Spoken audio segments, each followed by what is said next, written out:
Domāju, nevienam ir gadījies skatīties spogulī un domāt, gribētos redzēt kaut ko citu. Un šodien mūsu saruna būs par jaunākajām tehnoloģijām ķermeņa estētikā. Šodien pie manis studijā ir Lāzermedicīnas klīnikas ārste Ineta Mauriņa. Labdien! Labdien! Ineta, kā tad ir, vai Lāzermedicīnas klīnikā tātad piedāvā tikai vērnu ārstēšanu? Noteikti nē. Es uzskatu, ka mums ļoti pietiekami plašs klāsts arī ķermeņa estētikas problēmu risināšanā. Pirmkārt, mēs piedāvājam lāzerepilācijas procedūras, kas ir domātas nevēlamā apmetojuma likvidācijai. Un otrām kārtām mēs piedāvājam ķermeņa estētikas procedūras, kas ir domātas lokālo taukaudu likvidācijai, piemēram, tas varētu būt vēdera rajonā, tie varētu būt gurni, tā varētu būt pazode, un arī ķermeņa elastības un ādas elasticitātes uzlabošanai. Jāsaka, apmēram 70% no procedūrām mums aizņem tieši lāzerepilācija. Kādas ir lāzerepilācijas priekšrocības salīdzinot ar parasto vaksāciju, ko mēs zinām? Pirmkārt, vaksācija ir sāpīga procedūra, un es pat teiktu, ka viņa ir diezgan nežēlīga procedūra, jo tiek norauts ādas virsējais slānītis. Un ļoti bieži mēs visi zinām, ka pēc vaksācijas rodas apsārtums. Dažkārt var pat rasties tāds kā krevelīts, bet pats galvenais, ka pēc vaksācijas ļoti daudziem cilvēkiem rodas tie saucamie ieaugušie matiņi. Un tā tiešām ir liela estētiska problēma. Savukārt, pielietojot mūsu lāzerepilācijas aparātu, šādas problēmas ar ieaugušiem matiņiem vienkārši nebūs. Un kā ir ar matiņu attaugšanu pēc lāzerepilācijas? Cik ilgā laikā viņi atjaunojas? Procedūra jāatkārto ik pēc 6–8 nedēļām, un vidējais nepieciešamais procedūras skaits ir aptuveni 5–6. Tad lāzerepilācijas procedūras gaitā mēs iedarbojamies tikai uz tiem matiņiem, kas atrodas aktīvā augšanas fāzē, un vidēji tie ir kā 20–30%. Un tāpēc tiešām ir nepieciešams šīs vidēji 5–6 reizes, lai mēs no šī nevēlamā apmetojuma atbrīvotos. Pilnībā atbrīvotos. Uz esošo brīdi nav tāda ierīce pasaulē, kas pilnībā uz visu mūžu atbrīvos pilnīgi no visiem matiņiem. Neticiet tam, tādas nav. Paies 2–3 gadi, un varbūt kāds atsevišķs matiņš parādīsies. Tas nozīmē, ka pēc šiem 2–3 gadiem klientam būs jāatnāk varbūt uz 1, maksimāli 2 procedūrām. Bet šie matiņi vairs nekad neataugs tik biezi, neataugs tik daudz, un tas ir ļoti liels ieguvums pacientiem. Un es gribu uzsvērt, ka šāda veida aparāts nesāpīgs, kur ir tik ļoti niecīgs ierobežojums attiecībā uz atrašanos saulē, ir uz esošo brīdi vienīgais Latvijā mūsu klīnikā pieejams. Un tagad paskatīsimies, kā notiek lāzerepilācija klīnikā. Šeit klientē mēs veiksim lāzerepilāciju rokas apvidumu. Šī būs procedūras otrā reizīte. Tātad procedūras mēs veicam ik pēc 6 nedēļām, ik pēc 6–8 nedēļām pat. To, cik procedūras ir nepieciešams, tas ir ļoti individuāli un atkarīgs principā no matiņu krāsas. Jo tumšāk matiņi, jo šis procedūras skaits būs mazāks, jo gaišāk matiņi, tieši otrādi procedūras skaits būs lielāks.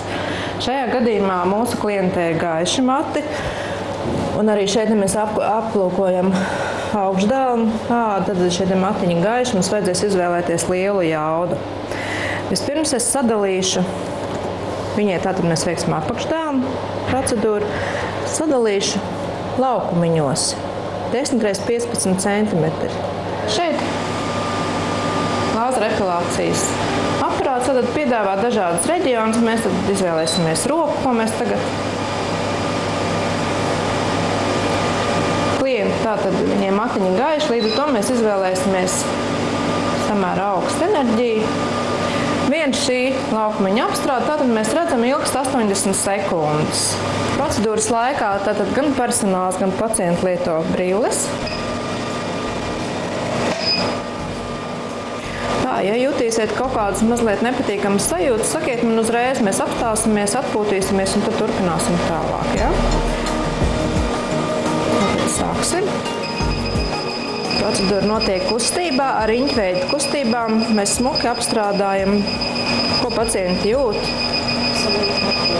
Siltuma sajūta, ja? Jāsaka arī, ka tumšo matu īpašniekiem šīs sajūtas varbūt ir mazliet izteiktāks. Viņi parasti tomēr jūt šo adatu durstīšanu. Tie, kam ir gaiši, jo tumšu matu īpašniekiem ir vairāk pigmenta.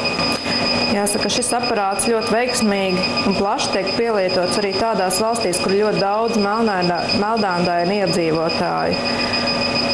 Tad ir atbilstoši jāizvēlās mazākas enerģijas, bet to var arī droši darīt un apdeguma nebūs. Pēc procedūras pacients pieceļās, iet mājās, vienīgais ierobežojums ir tātad saule un solārijas. Vai nāk arī vīri pie jums? Jāsaka, jā, kaut gan krietni mazāk, protams, nekā sievietes, bet pēdējā laikā mūsu klientu vidū ir vīrieši, un viņi parasti izvēlās veikt epilāciju tādām zonām kā pāduses, mugura.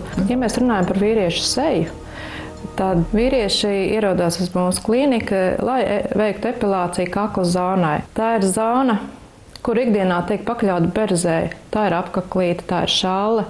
Un ja vīrietim katru vakaru vai katru rītu viņš skujās, āda tiek sakairināta, iekaista, paliek sāta. Bet ko es gribu pateikt, kad tas ir mīts, ka daudz uzskata, ka šīs procedūras ir dārgas.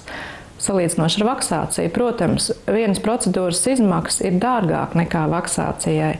Bet ja mēs sākam rēķināt, ka mēs uz vaksāciju ejam katru mēnesi, un jūs iesiet nepārtraukti gadu no gada, katru reizi mēnesi uz vaksāciju, uz sāpīgu procedūru.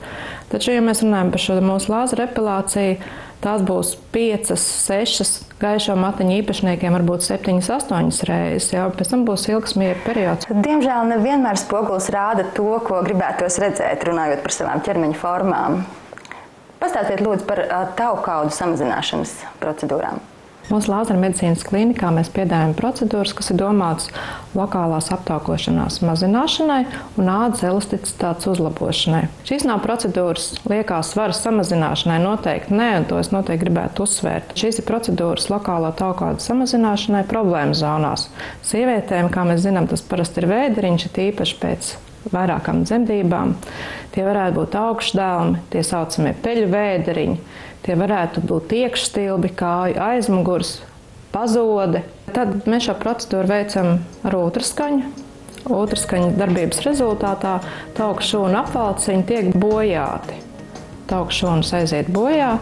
To, kas atrodas šajās tauku šūnās, asins caur aknām izved no organismu, tāpat kā tos taukus, ko mēs uzņemam ar uzturu. Šī nav metode svara samazināšanai, bet gan noteikti problēma zonu samazināšanai.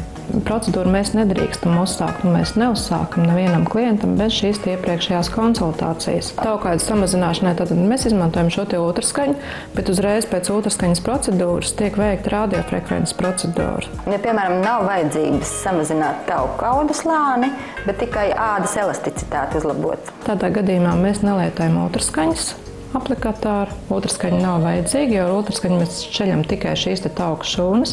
Mēs lietojam tikai radiofrekvenci. Vai to izmanto arī sejai, piemēram, ādas uzlabošanai?